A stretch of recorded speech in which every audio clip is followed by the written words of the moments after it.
इधर खबर रायपुर से विपक्ष का स्थगन प्रस्ताव अस्वीकार कर लिया गया। स्थगन प्रस्ताव को लेकर सत्ता पक्ष और विपक्ष में जोरदार बहस हुई। आसंदी ने स्थगन प्रस्ताव अस्वीकार कर दिया है। बीजेपी विधायकों ने सदन में इस दौरान नारेबाजी की। विपक्ष ने सदन से वॉकआउट कर दिया। नेता प्रतिपक्ष धर्मलाल कौशिक का बड़ा बयान कि किसानों की समस्या को लेकर स्थगन प्रस्ताव दिया गया। सरकार में नैतिक साहस नहीं है, धर्मलाल कौशिक का यह कहना है। तो किसानों की समस्या को लेकर स्थगन प्रस्ताव यहां पर दिया, धर्मलाल कौशिक ने कहा। साथ ही साथ उन्होंने कहा कि सरकार में नैतिक साहस नहीं है। तो विपक्ष ने वॉकआउट कर दिया क्योंकि नामंजूर हो गया उनका स्थगन प्रस्ताव। तो किसानों की समस्या को लेकर यह स्थगन प्रस्ताव दिया गया, यह विपक्ष का कहना है। तो सरकार में नैतिक साहस नहीं है, धर्मलाल कौशिक ये कहते हैं। तो स्थगन प्रस्ताव अस्वीकार, विपक्ष ने वॉकआउट किया। किसानों की समस्या को लेकर यह स्थगन प्रस्ताव यहां पर विपक्ष ने दिया है। तो अस्वीकार हो गया। उसके बाद पूरा विपक्ष ने वॉकआउट कर दिया सदन से।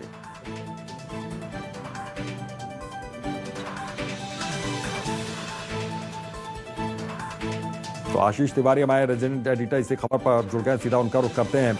आशीष, आज सदन के भीतर क्या हुआ?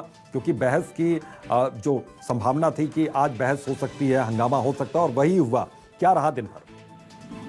देखिए, सदन के भीतर अविश्वास प्रस्ताव तो आज आएगा ही, पटल पे पेश कर दिया गया। लेकिन हंगामे की जो वजह देखने को मिली वो वजह रही खाद बीज की सप्लाई को लेकर। दरअसल खाद बीज जिस पैमाने पर केंद्र सरकार से छत्तीसगढ़ पहुंच रहा है, विपक्ष का आरोप है कि उस तादाद में ये किसानों तक नहीं जा रहा और पूरे प्रदेश में किसानों को इससे खासी दिक्कतों का सामना करना पड़ रहा है। खरीफ सीजन अब खत्म होने को है, रोपाई खत्म होने को है, लेकिन अब तक ज्यादातर इलाकों में राज्य के अब तक किसानों के पास खाद और बीज नहीं पहुंचा है और किसानों को इससे बड़ी दिक्कतों का सामना करना पड़ रहा है। किसान सोसाइटी जाते हैं, लेकिन सोसाइटियों में उन्हें खाद और बीज की सप्लाई नहीं होने की बात कहकर उन्हें खाद और बीज नहीं दिया जा रहा और मजबूरन किसानों को खुले बाजार से दोगुनी कीमत पर खाद और बीज की खरीदी करनी पड़ रही है। तो आर्थिक तौर पर भी किसानों को चोट पहुंच रही है। यही तमाम दलील देकर विपक्ष चाहता था कि इस मुद्दे पर स्थगन प्रस्ताव ग्रह कर इस पर चर्चा कराई जाए।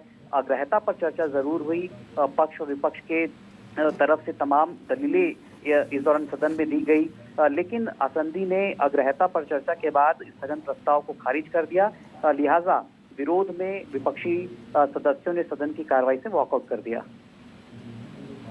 बिल्कुल। आशीष, एक चीज और मैं यहाँ पर समझना चाहूंगा कि जो लिस्टेड यहाँ पर अब चीजें हैं विपक्ष की ओर से, क्योंकि पहले से तैयारी उन्होंने कर रखी थी, रणनीति बनाई हुई थी, तो आगे अब किस तरीके की रणनीति पर अब विपक्ष यहाँ पर काम करने वाला है? क्योंकि वॉकआउट आज कर दिया और बात बनती हुई नजर नहीं आई यहाँ पर।